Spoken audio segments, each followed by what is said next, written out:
Can work make you sick? Do you think ये हमारा work culture जो है वो टॉक्सिक होता जा रहा है? तो क्या आप टिप्स देना चाहेंगे कि वर्क लाइफ भी आप बैलेंस करके चले? अच्छा, बहुत लोग कहते हैं कि सपने याद नहीं रहते मोस्टली लोगों को जी, कि ये जो हेम्प होता है ये बेटर होता है स्मोकिंग से। और अक्सर जो लोग सोते हैं और सुबह उठकर मोस्टली लोगों को बैक की प्रॉब्लम होती है। न्यूरो प्रॉब्लम में क्या नहीं खाना चाहिए? सबसे खतरनाक न्यूरोलॉजिकल डिसऑर्डर आपके हिसाब से कौन कौन से हैं? न्यूरोलॉजिकल बीमारियों के साथ क्या कोई नॉर्मल लाइफ चाहती है कि जैसे आपको सपने आए एंड देन आप उठे, फिर आप थोड़ी देर बाद दोबारा सोए, फिर वो सपना दोबारा से वहीं से शुरू हो? इट्स लाइक डेजा वू भी बहुत लोगों को होता है। एग्जांपल, लोग बोलते हैं आप स्मोकिंग की जगह निकोटीन च्युइंग गम ले लो, पर जब कोई डॉक्टर बोलता है तो हम उस पर बिलीव करते हैं। अच्छा, ब्रेन पावर कैसे बढ़ाए? ऐसी कौन सा सिचुएशन हो कि आपको एक न्यूरोलॉजिस्ट को जाके कंसल्ट करना चाहिए? जैसे गैस बंद करना भूल गए या घर से चार्जर ले आना भूल गए, तो ये सब नॉर्मल है। काम का बोझ आजकल ऐसा हो रहा है कि कुछ लोग सुसाइड कर ले रहे हैं और कुछ लोगों को ऐसी बीमारी हो रही है कि वो जी नहीं पा रहे हैं। ऐसे कई मामले भी रिसेंटली आए, जैसे कि एक एना सेबेस्टियन है, महाराष्ट्र की थी, यंग थी बहुत। वही एक बजाज फाइनेंस के एक एम्प्लॉय है, वो 42 ईयर्स के थे, तरुण सक्सेना। उन्होंने सुसाइड कर लिया क्योंकि काम का प्रेशर बहुत ज़्यादा था। तो ये सारी जो चीज़ें हैं, ये ब्रेन हेल्थ और मेंटल हेल्थ को लेकर और वर्क एनवायरनमेंट को लेकर, इन सब को लेकर आजकल तमाम सवाल उठा रहे हैं कि आखिर काम, नौकरी करना तो बहुत ज़रूरी है, लेकिन अब नौकरी करे तो करे कैसे, और अपने ब्रेन का, मेंटल हेल्थ का ख्याल कैसे रखें। सो दैट्स वाई आज हमारे स्टूडियो में न्यूरोलॉजिस्ट आज हमारे साथ है डॉक्टर विनीत, जो ऐसे तमाम सवालों के जवाब देंगे, हमें टिप्स देंगे कि आखिरकार आप कैसे अपने ब्रेन हेल्थ को, मेंटल हेल्थ को अच्छा बना सकते हैं, और कुछ जो मेजर पॉइंट्स है वो भी डिस्कस करेंगे। तो आपको बहुत बहुत शुक्रिया न्यूज़ 24 में आने के लिए, हमारे साथ ये शो करने के लिए, क्योंकि ये बहुत अभी रैंडम एकदम से वर्क कल्चर को लेकर बहुत सवाल उठ रहे हैं लोगों के मन में। इतने सारे केसेस अभी रिसेंटली आए को मतलब एकदम से हाईलाइट हो गया है। तो इसीलिए सबसे पहला तो मेरा सवाल आपसे यही होगा कि जो ये न्यूज़ आ रहा है कि लोग मर रहे हैं, कोई सुसाइड कर रहा है वर्क प्रेशर को लेकर, तो मतलब is that possible? Can work make you sick? If the work is a pressure for you, for example, if you're not enjoying your work, if you don't like doing whatever you are doing, that can make you feel anything, that can make you feel terrible. All of us have those days जहाँ पे हमको कुछ चीज़ for that instance, anything in life, any particular thing in life that you don't like doing, that can make you feel bad. So that can make you feel bad to an extent that you become sick. Sick doesn't mean only physically ill, but also mentally ill, in which you can have depression. आप परेशान हो सकते हो, irritate हो सकते हो, depressed हो सकते हो। तो ये इतना बुरा हो सकता है कि आप मतलब आपकी तबीयत खराब हो जाए और आप इस कंडीशन में आ जाओ कि आपको हार्ट स्ट्रोक आ जाए या फिर आपको कोई मेजर ऑर्गन फेल हो जाए, ऐसी कोई कंडीशन भी पैदा हो सकती है? सो स्ट्रेस एज सच, अगर आप स्ट्रेस की बात करो तो स्ट्रेस सबसे इम्पॉर्टेंट रिस्क फैक्टर है, one of the most important risk factors है किसी भी क्रॉनिक एलिमेंट के लिए, किसी भी क्रॉनिक बीमारी के लिए। For example, you look at heart disease, you look at brain diseases, you look at any other disease. So one of the thing is stress. So what stress does, it is stress leads to a lot of negative neurotransmitters release, बहुत negative hormones release करता है body में, जिसकी वजह से आपको high blood pressure, diabetes and बाकी बहुत सारी बीमारियां होती है। और इनफैक्ट ये सारी बीमारियां लिंक्ड हैं और बहुत सारी बीमारी से। अगर आपको हाई ब्लड प्रेशर है, आपको डायबिटीज़ है, तो ऑब्वियसली आपको हार्ट अटैक का रिस्क बढ़ जाएगा, ब्रेन में स्ट्रोक का रिस्क बढ़ जाएगा। फॉर एग्जांपल, आपका बहुत लंबा सिटिंग जॉब है, वो आपके स्पाइन की हेल्थ को इफेक्ट करेगा और उसकी वजह से आपको स्ट्रेस होगा, again you will have problem. So all of this is linked like a matrix. तो एक और सवाल कि जैसे हम लोगों को नॉर्मली लगता है कि हर चीज़ हमें पता है इतना कि ब्रेन से जुड़ी हुई है, हर चीज़ हमारे ब्रेन से कनेक्टेड है। सो जब स्ट्रेस होता है तो आप अपने मेडिकल भाषा में, लेकिन आसान भाषा में अगर समझाएं तो क्या होता है हमारे ब्रेन में ऐसा अगर स्ट्रेस हम फील कर रहे हैं? सो मैं अपने पेशेंट्स को भी सेम तरीके से समझाता हूँ and I will explain the same way. हम जो कुछ भी फील करते हैं, अच्छा, बुरा, stressful, happy, is all because of hormones or neurotransmitters in the brain. So whenever you are happy, there are certain hormones in the body which get released और आपको एक पॉजिटिव फीलिंग आता है। The same happens जब हम stress होते हैं। तो जब हम स्ट्रेस होते हैं तो हमारे ब्रेन में कुछ नेगेटिव न्यूरोट्रांसमीटर्स या केमिकल्स रिलीज होते हैं। इन रिटर्न वो बॉडी को सिग्नल देते हैं, नेगेटिव सिग्नल देते हैं। फॉर एग्जांपल, आपके ब्लड वेसल्स को सिग्नल देंगे कि आपका हार्ट रेट बढ़ जाएगा, आपका बीपी बढ़ जाएगा, आपका जो इंसुलिन रेजिस्टेंस है जो डायबिटीज़ के लिए वो बढ़ जाएगा। तो अगर शॉर्ट में देखें, बड़े सिंपल वे में देखें, तो जब भी आप स्ट्रेसफुल स्टेट में होते हो, ब्रेन में नेगेटिव न्यूरोट्रांसमीटर्स रिलीज होते हैं, वो बॉडी को नेगेटिव सिग्नल देते हैं, and then you tend to feel bad means mentally as well as physically. या तो अब एक और सवाल कि जैसे अब ये जो मामले हैं, जो लोग मर रहे हैं स्ट्रेस से या फिर सुसाइड कर ले रहे हैं, ये अभी क्यों बढ़ रहे हैं? डू यू थिंक ये हमारा वर्क कल्चर जो है वो टॉक्सिक होता जा रहा है? So work culture toxic. So we all know that there can be instances जहाँ पे कि आपका जो वर्क कल्चर है या वर्क लाइफ बैलेंस आप मेंटेन नहीं कर पाते। तो आजकल इंस्टेंसेस बढ़ने का एक रीज़न ये भी है कि सोशल मीडिया है, अवेयरनेस बहुत ज़्यादा है। फॉर एग्जांपल, अगर the lady you just mention Miss Sebastian, so अगर उनकी मदर वो लेटर ना लिखती या वो लेटर मीडिया पे नहीं जाता तो शायद इतना हमें पता ही नहीं चलता। The reason now is that as individuals we are more aware, हमें ज़्यादा पता है, सोशल मीडिया है, सबको पता है। हमेशा से ही ये सब प्रॉब्लम्स थी। वर्क रिलेटेड स्ट्रेस आज नहीं, आज जब से काम है तब से स्ट्रेस है, और तब से स्ट्रेस से रिलेटेड इशू है। पता हमको इसलिए अभी चल रहा है बिकॉज अभी सोशल मीडिया ज़्यादा है, और दूसरा लॉट ऑफ पीयर प्रेशर बहुत है। अब आजकल क्यों इंस्टेंसेस बढ़ रहे हैं? बिकॉज वर्क प्रेशर तो हमेशा से था, अब आपके पास एक पीयर प्रेशर है, एक सोशल मीडिया प्रेशर है, तो आपके पास एक एडिशनल प्रेशर आपने ऐड ऑन कर लिया है। तो एक काम का प्रेशर है, प्लस अपने पीयर ग्रुप में, अपने आसपास के दोस्तों में अपने आप को जस्टिफाई करने का। सोशल मीडिया पे फॉर एग्जांपल आप लिंक्डइन में फॉलो कर रहे हो, 10 लोग काम कर रहे हैं, अच्छा इसकी भी ग्रोथ हो गई, उसकी भी ग्रोथ हो गई, ये भी आगे बढ़ गया, इसका प्रमोशन हो गया, उसका प्रमोशन हो गया, मैं नहीं हो पा रहा। तो अब मुझे अगर प्रमोट होना है तो मुझे मेहनत करनी है, मतलब वो मेहनत इस लेवल तक टॉक्सिक हो जाती है कि आप भूल जाते हो कि आपने अपनी मेंटल और फिजिकल हेल्थ को जो है वो खराब कर दिया। सो वो एक कारण है कि जिसकी वजह से आजकल ये जो इंसिडेंसेस हैं, जैसा आप बोल रहे हो, ये बढ़ गए। ठीक है, एक और सवाल, जैसे एज अ डॉक्टर आप इसे कैसे देखते हैं? क्योंकि महाराष्ट्र में जब ये इंसिडेंट हुआ उसके बाद बहुत सारे ऐसे कंपनीज है, 1-2 कंपनीज थी जिन्होंने अपनी जो जॉब वैकेंसी निकाली थी उसी में लिख दिया था कि हमें ऐसा एम्प्लॉय चाहिए जिसको कोई बैगेज ना हो, कोई स्ट्रेस ना हो, कोई ट्रॉमा ना हो। व्हाट डू यू थिंक कि अगर हम पहले ही ऐसा बोल दें, क्या ऐसा कोई भी होगा जिसके लाइफ में स्ट्रेस ही ना हो? So that's I think is very unjustified, and ऐसा नहीं करना चाहिए। देखिए, life is all about two or three things like professional and personal. So obviously आपको पर्सनल लाइफ में सिचुएशंस हैं जो हमेशा चेंज होती रहती हैं। हो सकता है आज आपकी लाइफ में कोई स्ट्रेस नहीं है, कोई सिचुएशन नहीं है, बट इज इट पॉसिबल कि 6 महीने बाद भी नहीं होगी? आ सकती है। सो ऐसा कोई आप गारंटी नहीं कर सकते कि आपकी लाइफ में कोई बैगेज नहीं होना चाहिए, आपके कोई दिमाग में कोई स्ट्रेस नहीं होना चाहिए, हम उन लोगों को हायर करेंगे। और क्या स्ट्रेस को नापने का कोई तरीका है? इस तरह मेजरमेंट कि आप पता करो कि इस आदमी को स्ट्रेस है या नहीं। अब मैं आपके सामने बैठा हूँ, आपको पता चल रहा है कि मुझे स्ट्रेस है कि नहीं है? मैं तो हंसता मुस्कुराता हूँ, एंड अगर पता होता कि मिस सेबेस्टियन को इतना स्ट्रेस है तो प्रोबेबली कंपनी खुद ही उनको मना कर देती।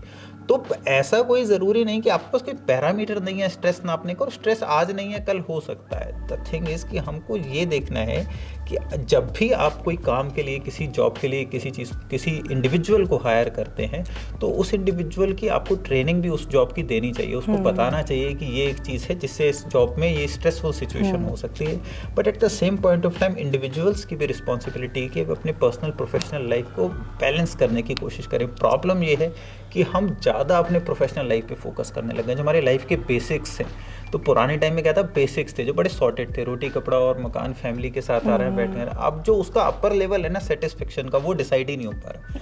तो हम लोगों के जो लाइफ में बेसिक्स हैं, जो हमारी पर्सनल लाइफ है, जो हमारे इंपॉर्टेंट पैरामीटर्स हैं, हम लोगों ने उन पे फोकस करना कम कर दिया है, और बजाय कि हम जो प्रोफेशनल अचीवमेंट्स हैं उन पे बहुत ज़्यादा ही एम्फेसाइज करते हैं। प्रोफेशनल ग्रोथ को बहुत ज़्यादा, आप अपने बच्चे के साथ 2 घंटे खेल लिए, वो चीज़ को कोई इंपॉर्टेंस नहीं देता, और अगर आप अपने कंपनी के AVP या VP बन गए हो तो वो बहुत ज़्यादा इंपॉर्टेंट है। Exactly. So that's the problem. Okay, तो क्या आप टिप्स देना चाहेंगे कि वर्क लाइफ भी आप बैलेंस करके चले एज अ डॉक्टर कि ये चीज़ें करनी चाहिए? So the basic is balance out everything, balance your inactivity with activity. balance your physical life with professional life and personal life. So you have to balance it out. आप अपनी life को जितना कोशिश हो सके कंपार्टमेंटलाइज करो. ये बहुत ज़रूरी नहीं है और हर बार हो भी नहीं पाता, लेकिन आप कोशिश करो कि ये मेरा प्रोफेशनल लाइफ है ना, ये प्रोफेशनल लाइफ में मैं अपनी तरफ से मैक्सिमम करने की कोशिश करूँगा and this is my maximum. You have to recognise your limits. और उसके बाद ये मेरी पर्सनल लाइफ है, इस पर्सनल लाइफ में मैं अपना इस पर्सनल लाइफ को फोकस करूँगा. अगर आप इन दोनों को आपस में मिक्स करोगे तो आप कभी खुश नहीं हो पाओगे. अगर आप प्रोफेशनली खुश नहीं हो, आप घर आके अपने पेरेंट्स से, अपनी फैमिली से, अपने वाइफ से, अपने बच्चों के साथ भी एंजॉय नहीं कर पा रहे हो, that is a problem. So need to leave your stress, work related stress at that place and come to your working place or your. So it also applies vice versa. मान आपके घर पे कोई स्ट्रेस है तो वो आप stress को ऑफिस में ना लेके जाएं. होता क्या है कि हम ये कंपार्टमेंटलाइजेशन, हम ये सेग्रीगेशन, हम ये डिमार्केशन, डिलिमिटेशन नहीं कर पाते और हम इनको आपस में मिक्स कर देते हैं. उसकी वजह से एक चीज़ का स्ट्रेस, एक सेगमेंट का स्ट्रेस दूसरे उसको अफेक्ट करता है. इवन इसमें थोड़ी लाइफस्टाइल भी मैटर करना है, मतलब क्या ऐसा खाना चाहिए, क्योंकि हमने देखा है कि आजकल जितने भी ऑफिस कल्चर हुआ है, कॉर्पोरेट्स वाले जो भी है, वो सब उनकी लाइफस्टाइल ऐसे सेडेंटरी लाइफस्टाइल को हम ज़्यादा फॉलो करते हैं. खान पान ऐसे, बहुत एक्सरसाइज ना करना, बैठे रहना. तो इन सब का क्या रोल है, आप क्या सजेशन देंगे? So you should eat healthy. You should do a lot of exercises. आपका लाइफस्टाइल बेटर होना चाहिए. सबसे इम्पोर्टेंट, जैसे आजकल हम सोते ही नहीं है. आप जो है रात में सोने के पहले, ऑल ऑफ अस, मुझे लगता है आप और मैं भी रोज रात को जो है आधा एक घंटा इंस्टाग्राम स्क्रॉल करते हैं. No, I don't do that. तो मैं कई बार ही करता हूँ, so I'll not lie. So वो हम करते हैं and then that's a bad habit. आपकी स्लीप अच्छी नहीं है, आपकी स्लीप जो है रिफ्रेशिंग नहीं है. आप सो तो 8-10 घंटे रहे हो लेकिन वो रिफ्रेशिंग नहीं है. आप मॉर्निंग में उठते हो, you feel tired. And then long term sitting, obviously we call sitting is the new smoking. So if you sit for 8-10 hours a day, that is equivalent to smoking a pack of cigarette.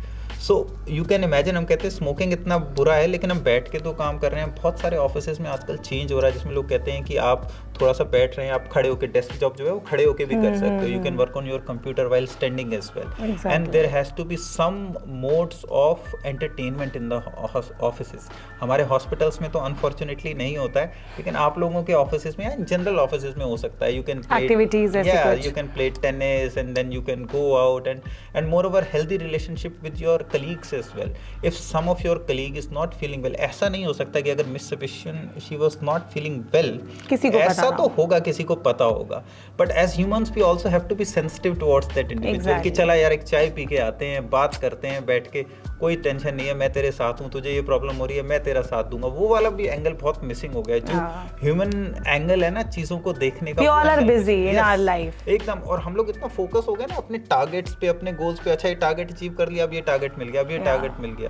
तो हमने वो फिल्मों में तो सब लोग बोलते हैं ना कि आपने डेस्टिनेशन के चक्कर में जर्नी एंजॉय करना शुरू कर दिया और स्ट्रेस लेना शुरू कर दिया. तो ये बेसिक लाइफस्टाइल है. ऐसा कुछ नहीं है कि ये कोई डॉक्टर बताता है. आई थिंक हम सबको पता होते हैं. प्रॉब्लम ये होती है कि वो, पर जब कोई डॉक्टर बोलता है तो हम उस पर बिलीव करते हैं. जैसे कि कुछ सवाल है, जैसे कि लोगों को लगता है कि जो ब्रेन से रिलेटेड डिसऑर्डर्स, डिमेंशिया हो गए और ऐसे अल्जाइमर्स डिजीज हो गए, तो ये बच्चों को नहीं होता, जवान लोगों को नहीं होता, सिर्फ बूढ़े लोगों को होता है. Is that true?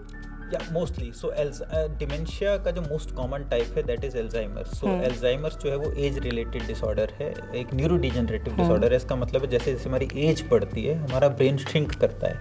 उसकी फंक्शनल कैपेसिटी, उसकी वर्किंग कैपेसिटी उतनी नहीं होती जितनी एक यंग ब्रेन की होती है. Like it applies to all of us. For example, if you can run 5 kilometers now, when you'll be 60 you might be able to run 3 kilometers. The same it happens to brain. But there are certain types of dementia जो early as पे भी होते हैं. It is not only Alzheimer. So Alzheimer most common cause है dementia का, but dementia के अलग कारण भी हैं. जैसे चोट लगने की वजह से भूलने की दिक्कत होना, जैसे कि ब्रेन में क्लॉटिंग की वजह से भूलने की दिक्कत होना, जैसे कि डिप्रेशन की वजह से भूलने की दिक्कत होना. अब माना यही चीज़ अगर माना डिमेंशिया है, किसी को भूलने की दिक्कत है और वो बहुत डिप्रेस्ड है, अब उसको भूलने की दिक्कत इसलिए नहीं हो रही कि उसकी ब्रेन की कैपेसिटी कम है, उसको इसलिए भूलने की दिक्कत हो रही है कि उसकी अटेंशन इज अ प्रॉब्लम. वो फोकस ही नहीं कर पा रहा because he or she is depressed. He or she is not able to focus. किसी चीज़ को याद या मेमोराइज करने के लिए ज़रूरी है पहले आप उसको अटेंटिवली सुने तो सही. अगर आपकी अटेंशन प्रॉब्लम होगा, आपको फोकस प्रॉब्लम होगा, कंसंट्रेशन प्रॉब्लम होगा, तो आपको ऑब्वियसली याद नहीं रहेगा. तो कुछ भूलने की बीमारियां हैं, कुछ टाइप ऑफ डिमेंशिया हैं जो अर्ली एज में भी होते हैं. एल्जाइमर्स यूजुअली लेट एज में होता है. Yes, that's true. अच्छा, ब्रेन पावर कैसे बढ़ाए? ब्रेन पावर बढ़ाने का कोई फिक्स्ड को नहीं है, like you will go across Instagram, you will find 100 reels. हाँ एग्जैक्टली, ये करना होता है, ये गेम खेलिए, स्पोर्ट्स। तो सबसे अच्छा तरीका है ब्रेन की पावर बढ़ाने का, ब्रेन को एक्टिव रखिए और पॉजिटिवली एक्टिव रखिए। आपको सुडोकू खेलना पसंद है, आप सुडोकू खेलिए। आपको डमशराज खेलना पसंद है, आप डमशराज खेलिए। आपका ब्रेन एक्टिव होना चाहिए। आपको कार्ड्स खेलना पसंद है, ताश खेलना पसंद है, आप ताश खेलिए। आपको क्रिकेट खेलना पसंद है, अपने ब्रेन को एक्टिव रखो। आप अपने ब्रेन को इनएक्टिव मत रखो। जैसे फॉर एग्जांपल आप रिटायर हो गए, अब रिटायरमेंट के बाद आप सारा दिन बैठ के टीवी देख रहे हो और पॉलिटिकल डिबेट्स देख रहे हो, that's a problem, that makes your brain inactive. So हमें सबको पता है, अब हमें ये पता है कि हम जिम में जाएंगे, एक्सरसाइज करेंगे तो मसल बनेगी। अब ब्रेन कैसे बढ़ेगा? ब्रेन तभी बनेगा जब आप उसका यूज करोगे। अगर आप आइडल बैठे रहोगे, सिटिंग बैठे रहोगे, कुछ काम नहीं करोगे, सेडेंटरी लाइफस्टाइल होगा, कुछ नहीं। अब आप क्या करते हैं, हम क्या करते हैं, आया काम किया चलो घर। आप अच्छा खाइए। अच्छा खाने का मतलब है मेरा कि ग्रीन लीफी वेजिटेबल्स खाएं, डाइट रिच इन प्रोटीन्स होना चाहिए, less of carbohydrates and fats, and then a lot of protein, a lot of omega 3 fatty acids. ये सब कुछ, this has been proven that this helps boosting your memory. Then sleep is the one of the most important memory boosters, because sleep जो है वो आपका repair करता है body में। अगर आप 8 घंटे सो रहे हो तो वो 12 घंटे का रिपेयर कर रहा है आपकी बॉडी का। अगर आप सो ही नहीं रहे हो तो रिपेयर नहीं हो रही। टूट फूट तो रोज हो रही है, आप अपना ब्रेन का यूज कर रहे हो, रिपेयर नहीं हो रही। तो स्लीप बहुत इंपॉर्टेंट बूस्टर है। Again avoid stress, that's a major breakage of your body. So अगर आप स्ट्रेस लेते हो, नेगेटिव हार्मोन्स रिलीज होते हैं, वो प्रॉब्लम है। तो अच्छा खाएं, एक्सरसाइज करें, अच्छे से सोएं, स्ट्रेस को अवॉइड करें। ये शॉर्ट में 3-4 तरीके हैं, 3-4 वेज हैं जिससे कि आप अपनी मेमोरी को बूस्ट कर सकते हो। बिकॉज अगर आप कॉन्सेंट्रेटेड होगे, आपको भी पता होगा, जैसे कई बार हम बहुत अच्छे मूड में होते हैं, कॉन्सेंट्रेटेड होते हैं, याद करते हैं, 15 मिनट पढ़ते हैं, सब कुछ याद रहता है। और कई बार हम वो टीवी देख के और इधर उधर दिमाग करके कर रहे होते हैं, तो हमें लगता है हम 2 घंटे पढ़ लिए, हमें कुछ याद ही नहीं है। तो यही बड़े शॉर्ट में वो है, कुछ ऐसा आई से कि कोई बहुत वो नहीं है कि हाँ ये कर लोगे तो हो जाएगा। तो वो सारे रील्स जो हैं वो मोस्टली इन्हीं चीज़ों पे फोकस करते हैं, बट ऐसा कोई फिक्स्ड वो नहीं है कि हाँ आपने ये लाइफस्टाइल फॉलो किया, you will be very good with your memory and brain. एक और सवाल, ये स्लीपिंग से रिलेटेड है। नॉर्मली लोग जब सोते हैं तो उनको सपने आते हैं। बहुत लोगों को ऐसे सपने आते हैं कि जैसे आपको सपने आए एंड देन आप उठे, फिर आप थोड़ी देर बाद दोबारा सोए, फिर वो सपना दोबारा से वहीं से शुरू हुआ। तो बहुत लोग कहते हैं कि ऐसा क्यों होता है, मतलब इट्स लाइक डेजा वू भी बहुत लोगों को होता है कि ऐसा हुआ है, ऐसा लग रहा है कि जैसे कुछ टाइम पहले यही सेम चीज़ हो गई है। तो is that related to brain? क्या हमारे सबकॉन्शियस माइंड में ऐसा कुछ होता है? यस, सो ब्रेन के 3 स्टेजेस होते हैं, conscious, unconscious and subconscious. Conscious is जब मैं और आप बैठ के बात कर रहे हैं, अनकॉन्शियस इज जब हम सो गए हैं या होश में नहीं है, एंड देन सबकॉन्शियस इज जब हम और आप बैठ के बात कर रहे हैं, या इन जनरल हमारे डेली रूटीन में 10 एक्सपीरियंसेस होते हैं जिसको हम रिएक्ट नहीं कर सकते, हमारे दिमाग में चल रहा है। फॉर एग्जाम्पल मुझे अब एक पेशेंट दिखना है, मेरा वो पेशेंट मेरे बैक ऑफ माइंड में है, सो वो होता है सबकॉन्शियस ब्रेन। सो ये आपस में सब लिंक्ड होते हैं, इसलिए दिन भर जो आप एक्सपीरियंस करते हो उसी चीज़ के सपने आपको रात को आते हैं। आपने कभी सोचा कि जो हम दिन में सोच रहे हैं, जो हम डिस्कस कर रहे हैं, उसी के सपने आपको रात को आते हैं ज़्यादातर। फॉर एग्जांपल आप शाम के टाइम किसी फिल्म का डिस्कस कर रहे हो, रात को आपको वही एक्टर आने लग जाएगा आपके सपने में। अब बात आती है सपने का, जैसे कि नींद आई, सपना आया और फिर आप उठे और फिर आप वापस सोए। तो स्लीप के स्टेजेस होते हैं, एक होती है REM स्लीप और एक होती है नॉन REM स्लीप। तो ज़्यादातर हमको जो सपने आते हैं एंड स्लीप के स्टेजेस होते हैं, एक होती है, मतलब मोटा मोटा मैं आपको बताऊँ तो एक डीप स्लीप होती है and then there is not so deep sleep or superficial, what you call it. So जो डीप स्लीप होती है उसमें आपको सपने आते हैं। सो REM stage 3 and NREM sleep एक ऐसी स्लीप होती है जिसमें आपको सपने ज़्यादा आते हैं। तो माना आप 10 दिन तक नहीं सो, तो ब्रेन का नॉर्मल क्या होता है, जब आप सोते हो तो आप स्टेज 1 स्लीप में जाते हो, 2, 3, 4 ऐसे साइकिल रिपीट होती रहेगी। जब आप बहुत कम सोए, माना आप 4 दिन जाग लिए, तो ब्रेन को, और सबसे रिफ्रेशिंग स्लीप क्या होती है, डीप स्लीप। तो अब बॉडी को, आप 4 दिन नहीं सोए तो अब बॉडी को रिफ्रेशिंग स्लीप चाहिए। तो अब क्या होगा कि जैसे ही आप सोओगे तो आप स्टेज 1, 2, 3 छोटी हो जाएगी, सडनली स्टेज 3, 4 में चले जाओगे। तो सडनली आप डीप स्लीप में चले जाओगे। तो आपको सपना आया, आप उठे, अब आप उठ तो गए सपना देख के, लेकिन अब फिर सोए, लेकिन आप टायर्ड हो, तो अगेन आप डीप स्लीप में चले गए। अब डीप स्लीप में गए तो फिर से वही सपना वापस चालू हो गया, तो जहाँ आपने छोड़ा था वहीं चालू हो गया। और अगेन जो स्लीप, जो सपने भी आप देखते हो, again those are all chemicals, again all hormones, neurotransmitters. So सपना एंड आपको एक बात बताऊं, मुझे बहुत सारे पेशेंट्स मेरे पास OPD में भी आते हैं जो कहते हैं सर मेरे बहुत सपने आते हैं, हम परेशान हो गए। सर टेल देम, सपने किस्मत वालों को आते हैं। सपने आने का मतलब है आपकी नींद गहरी है, डीप स्लीप है, जो कि रिफ्रेशिंग स्लीप है। अगर आपको सपने आ रहे हैं, you are lucky, that means that you are into deep sleep. Deep sleep is one of the major contributors for your memory and for your well being. अगर आपकी डीप स्लीप है, आपको अच्छी स्लीप है, तो आप रिफ्रेश उठोगे। अच्छा, बहुत लोग कहते हैं कि सपने याद नहीं रहते मोस्टली लोगों को, जिनको याद रहते हैं इसका मतलब होता है कि उनकी जो नींद है वो पूरी नहीं हो पा रही है। Is that true? No, that's not true. So ज़्यादातर केसेस में सपने याद नहीं रहते। Again that depends upon the stage of the sleep. For example, अगर आप REM स्टेज 3 स्लीप आपको आ रही है, उसमें जो आपको सपने आएंगे याद नहीं रहेंगे। लेकिन अगर वो NREM स्लीप में जो कुछ सपने हैं और आपकी तुरंत नींद बीच में खुल गई, तो वो आपको याद रहेंगे। बट इसका ये मतलब बिल्कुल नहीं है कि जिन लोगों को सपने याद रह रहे हैं उनको नींद पूरी नहीं हुई, बिल्कुल नहीं। कुछ लोगों को याद रह सकते हैं, बिकॉज अगर वो सडन टर्न हो गया, फॉर एग्जांपल आप स्टेज 1, 2, 3, 4 ऐसे क्रॉस कर रहे हो एंड सडनली स्टेज 4 में आपकी नींद खुल गई किसी कारण से, तो ऑब्वियसली आपको वो चीज़ याद रहेगी। इंटरेस्टिंग, ये बहुत अच्छा है एक्चुअली, क्योंकि बहुत लोग ये ऐसे क्वेश्चंस करते हैं। तो आप मतलब ऐसा टाइम बताइए जब न्यूरोलॉजिस्ट के पास हमें जाना चाहिए। ऐसी कौन सा सिचुएशन हो कि आपको एक न्यूरोलॉजिस्ट को जाके कंसल्ट करना चाहिए? सो ब्रेन के डिसऑर्डर्स 3 टाइप के हो सकते हैं। वन इज द डिसऑर्डर्स जिसमें कोई ब्रेन में ट्यूमर वगैरह हो, उस केस में आपको न्यूरोसर्जन्स के पास जाना है। Then there are 3 different specialities. One is a neurosurgery, the other is neurology and the third one is psychiatry. ये इंटरमिक्स्ड होते हैं ब्रेन से डिसऑर्डर या स्पाइन के डिसऑर्डर। तो अगर मैं आपको सिम्टम्स बताऊं किन किन डिसऑर्डर्स में आपको एग्जैक्टली न्यूरोलॉजिस्ट या न्यूरोलॉजी फिजिशियन से कंसल्ट करना चाहिए, ब्रेन से लेके स्पाइन तक के डिसऑर्डर, नर्व्स के डिसऑर्डर, मसल्स के डिसऑर्डर, क्या सिम्टम्स होंगे। फॉर एग्जांपल ब्रेन की बात करते हैं। अगर आपको हेडेक है, आपको याद रखने में प्रॉब्लम हो रही है या आप भूल रहे हो। देन आइज, आँख से आपको दिखने में प्रॉब्लम है या डबल दिख रहा है, आपको दो दिख रहा है अचानक से, या अचानक से धुंधलापन दिख रहा है, आपके चेहरे पे दर्द हो रहा है, सुन्नापन है, मतलब नमनेस हो गई है बॉडी के किसी भी पार्ट में, या अचानक से झंझनाहट, टिंगलिंग होने लग गई है हाथ पैर में, आपके बैक में पेन है। अब बैक एक का मोस्ट कॉमन कारण होता है स्पाइन के रिलेटेड डिसऑर्डर्स। हम जनरली स्पाइन को कोरिलेट करते हैं ऑर्थो से, लेकिन मोस्टली जो नर्व रिलेटेड इशू हैं वो न्यूरोफिजिशियन ने, न्यूरोलॉजिस्ट नहीं देखने हैं। तो अगर आपकी नर्व कंप्रेस हो रही है स्पाइन में जिसकी वजह से आपको पेन है, झंझनाहट है। देन अगर आपको स्ट्रोक, लकवा, फालिश के कोई लक्षण है, जैसे अचानक से हाथ पैर में कमज़ोरी आ गई है, कन्फ्यूज़न हो गया है, बोलने में दिक्कत है, आप बोल नहीं पा रहे या समझ नहीं पा रहे हैं, ये सब। इसके साथ साथ अगर आपको वॉकिंग में डिफ़िकल्टी हो रही है, माना चलने में आपकी मसल्स में पावर नहीं रह गया है, आपको ताकत नहीं लग रही है, आपके पैर में सुन्नापन आ गया, माना छूने पे पता नहीं चल रहा है, ये सब डिसऑर्डर्स पे न्यूरोलॉजी से होते हैं। So brain, nerves, spine and muscle, so all of it is combined into neurology. And ये डिफरेंट डिसऑर्डर्स हो सकते हैं जो कि एज के साथ चेंज होते हैं। फॉर एग्जांपल यंग एज में जो पेशेंट्स हमारे पास आते हैं वो मोस्टली हेडेक के, एपिलेप्सी के पेशेंट्स, मिर्गी के पेशेंट्स आते हैं। ओल्ड एज में एल्जाइमर्स, डिमेंशिया, पार्किंसंस के पेशेंट्स आते हैं। और मिडिल एज में बैक एक, झंझनाहट, सुन्नापन, हेडेक,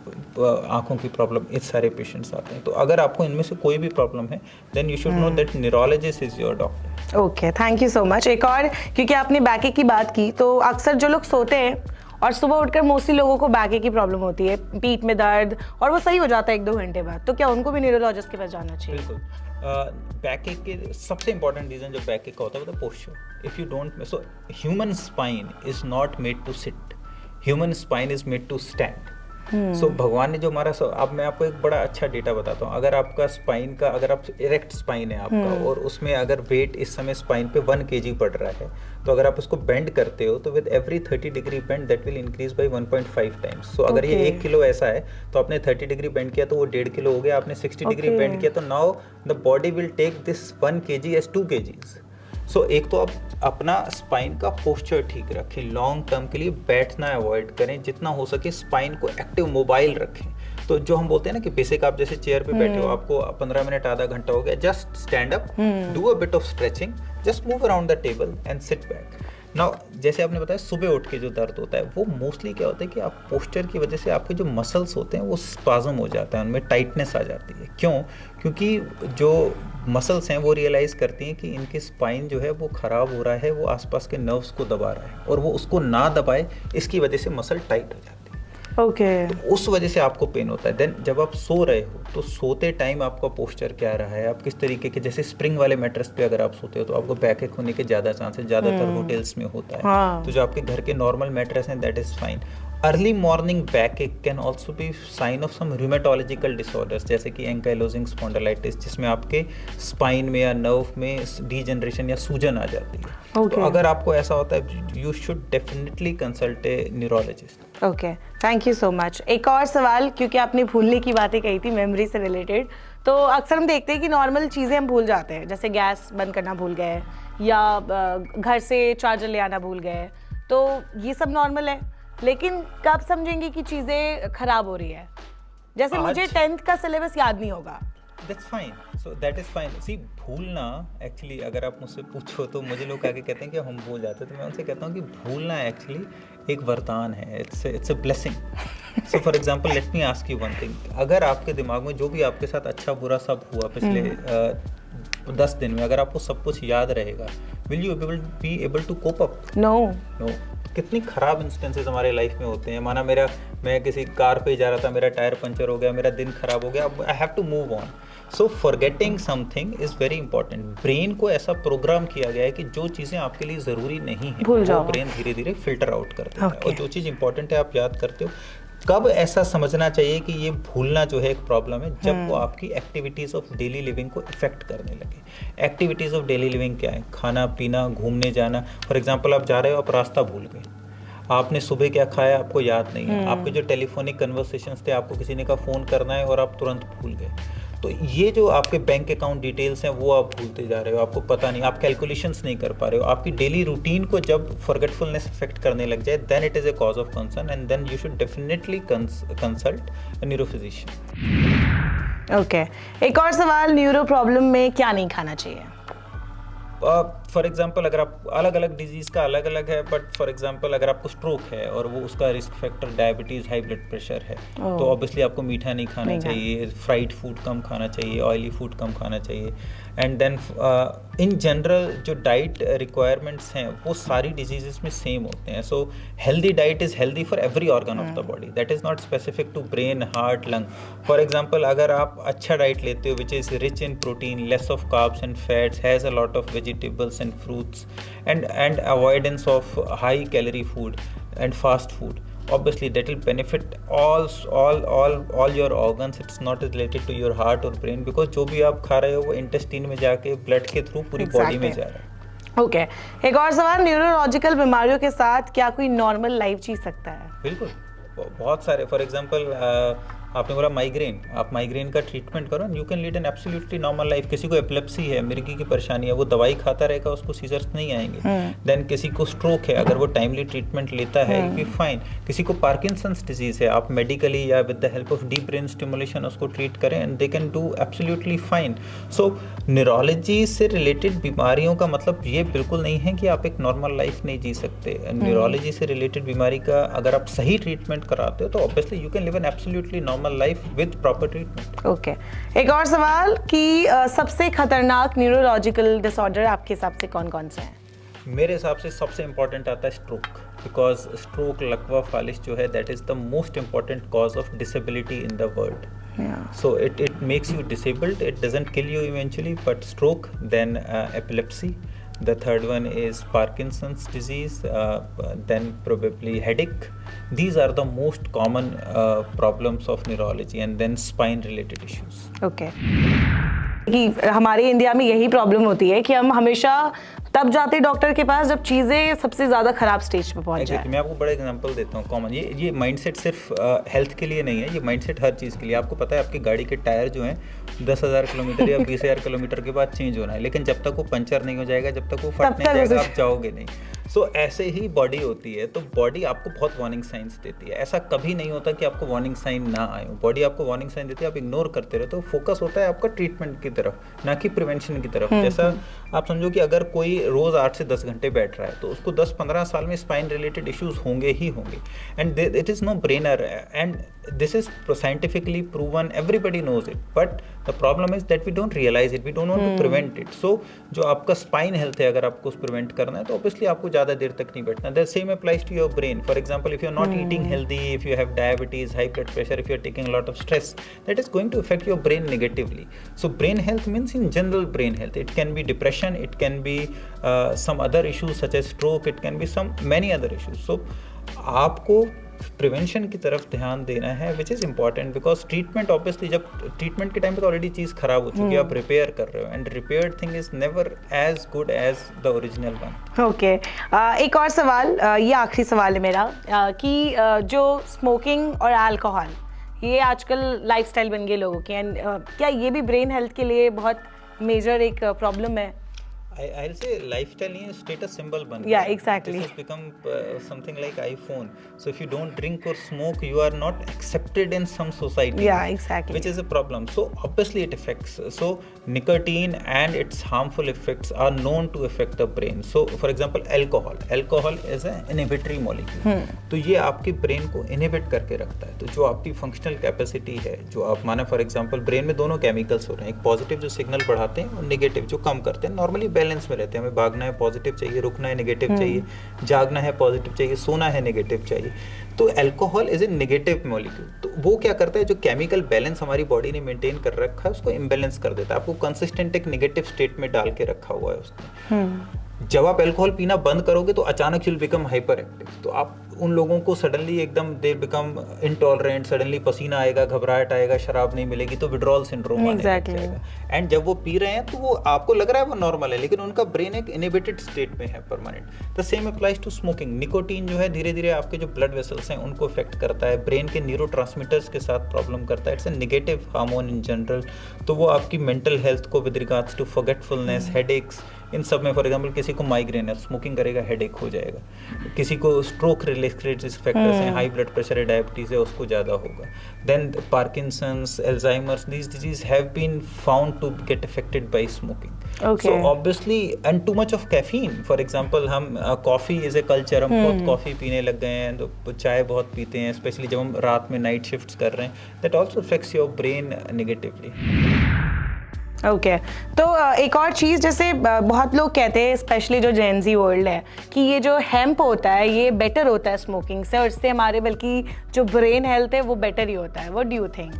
मैं सबको एक बात बोलता हूँ, जहर तो जहर होता है, ठीक है? किसी भी फॉर्म में आप अलग अलग पॉइजन को कंपेयर कर सकते हो कि this poison is better than this poison, and you can find 100 logic for that. So there can be 200 logics for finding something like this. So a poison is a poison. Poison is going to cause harm to your body.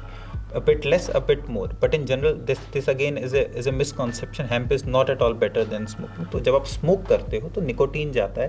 For example लोग बोलते हैं आप smoking की जगह nicotine chewing gum ले लो। तो nicotine chewing gum बस एक फायदा करेगी, आप जो आपके लंग्स में धुआं जा रहा है, जो स्मोक जा रहा है, उससे आपका लंग्स बच जाएंगे, लेकिन जो निकोटीन का साइड इफेक्ट है वो तो रहेगा, बिकॉज च्युइंगम में भी निकोटीन है, एंड उससे ओरल कैंसर का भी आई गेस ज्यादा फिर इफेक्ट हो सकता है। So all of that, so ऐसा नहीं है कि हेम्प बेटर है, they are all poisons, and a poison is going to harm you, is going to kill you in the long run, no matter what poison you take. Okay, तो अब जाते जाते कुछ टिप्स जो हमारे audience को आप देना चाहेंगे? So for brain and brain related health, it's important that we live a healthy life, which healthy life doesn't only mean a physically healthy life but also a mentally healthy life. तो आप अच्छा खाएं, साथ के साथ exercise करें and stress को avoid करें। अवॉइड करने का तरीका है कि अपनी पर्सनल प्रोफेशनल लाइफ को कंपार्टमेंटलाइज करें, अपनी ज़िंदगी में जो अच्छी चीज़ें हो रही हैं उन पे फोकस करें, तो ब्रेन में बहुत अच्छे हार्मोन्स रिलीज होंगे, जो ये स्ट्रेसफुल हार्मोन्स हैं वो इनको पीछे छोड़ देंगे और आप एक हेल्दी हैप्पी लाइफ जी पाओगे। Thank you so much for coming. Thank you for